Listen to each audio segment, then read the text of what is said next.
Once upon a time, in a small village in southeastern Nigeria, nestled between rolling hills and a flowing river, there lived a young girl named Chioma. Chioma was the only child of her father, Baba Chioma, a respected farmer. Her mother had passed away when she was just a baby, and her father, out of love and concern, decided to remarry so Chioma could have a mother figure. Baba Chioma married Mama Emeka, a widow with a son, Emeka, who was about Chioma's age.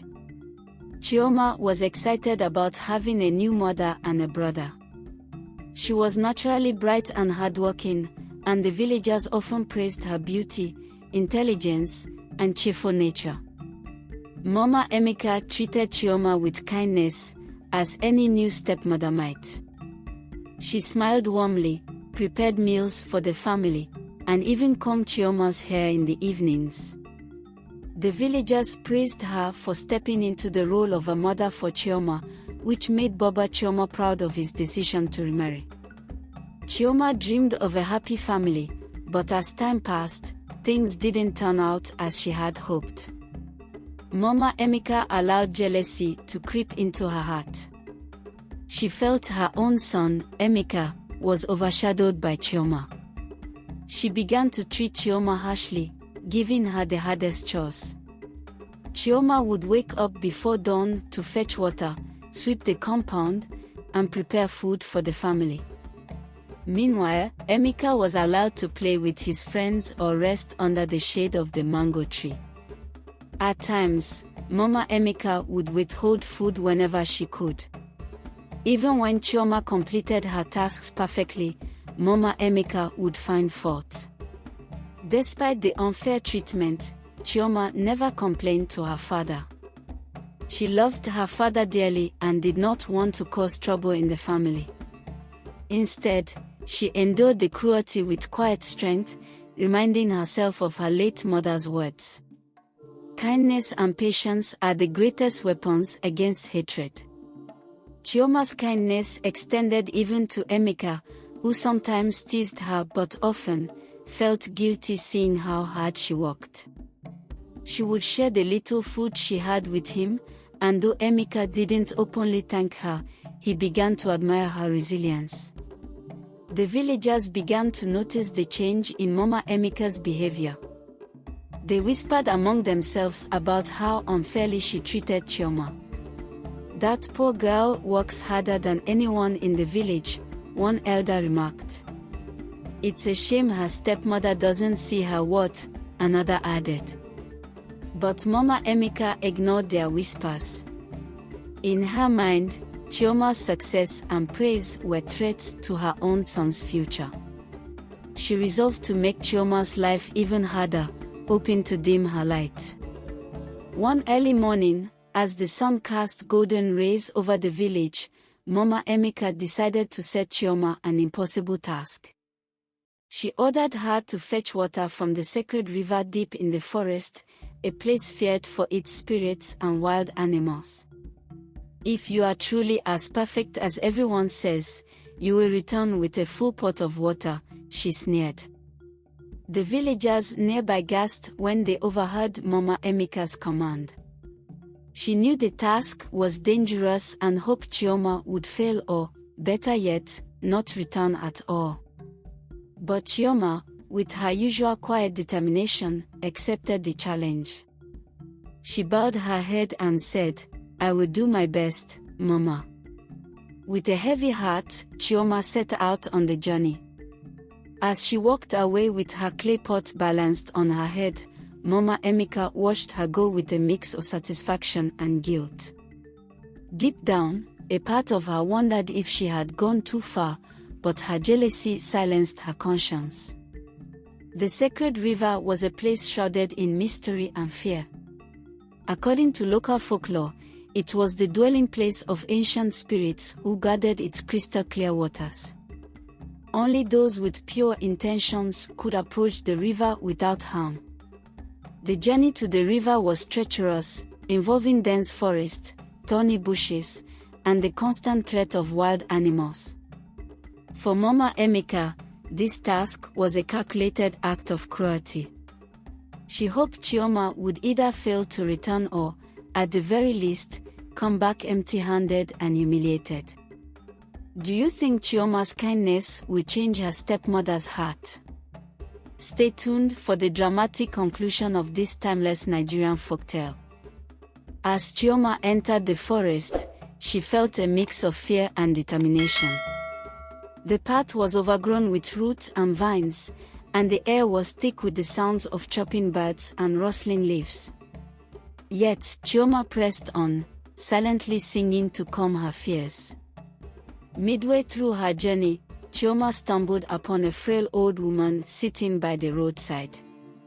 The woman looked weak and hungry, clutching her stomach in pain. "My child," the woman said, "can you spare some food for an old woman?" Chioma, though frightened, offered the little yam she had packed for herself. The old woman smiled and said, "You have a kind heart, my child. Because of your goodness, I will help you." The old woman gave Chioma a magical calabash and instructed her to fill it with water from the sacred river. "This calabash will protect you from harm. When you return, do not let anyone take it from you until you've spoken to your father." As Chioma continued, she encountered several animals in distress. First, she freed a bird trapped in a thorny bush. Then, she helped a deer stuck in a muddy patch. Finally, she rescued a fish that had been stranded in a shallow pool. Each time, the animals thanked her in their own way. The bird chirped a sweet melody, the deer bowed its head, and the fish splashed joyfully in the water. Chioma felt a sense of peace and fulfillment, even as the journey grew more challenging. When Chioma finally arrived at the sacred river, she was awestruck by its beauty. The water sparkled like diamonds under the sunlight, and the air was filled with a soothing hum, as though the spirits were singing. She approached cautiously, remembering the tales of the spirits. As she knelt to fill her pot, the river's surface rippled, and a soft voice echoed, "Only the pure of heart may take from these waters." Chioma closed her eyes and whispered, "I seek only to fulfill my mother's teachings of kindness and patience." The river calmed, and her pot filled effortlessly. She secured the pot on her head and began her journey back, feeling an invisible force guiding and protecting her.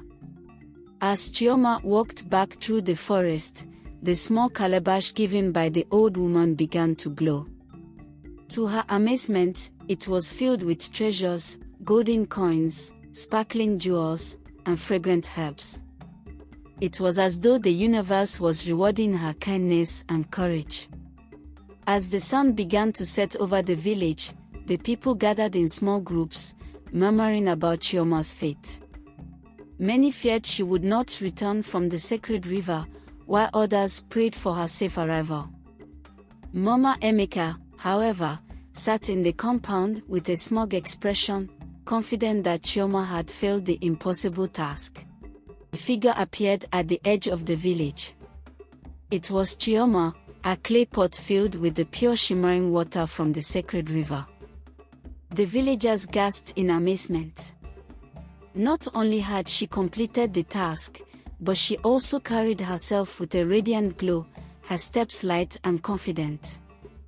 As she entered the compound, Mama Emeka's eyes widened in disbelief. She could not understand how Chioma had succeeded. "How did you do it?" Mama Emeka demanded, her voice trembling.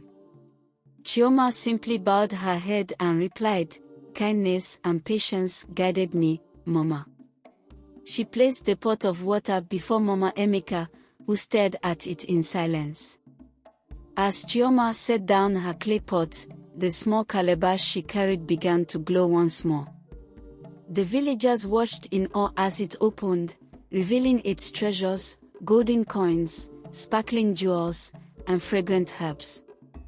One of the elders stepped forward and exclaimed, "This is a sign from the spirits. Chioma's pure heart has been rewarded."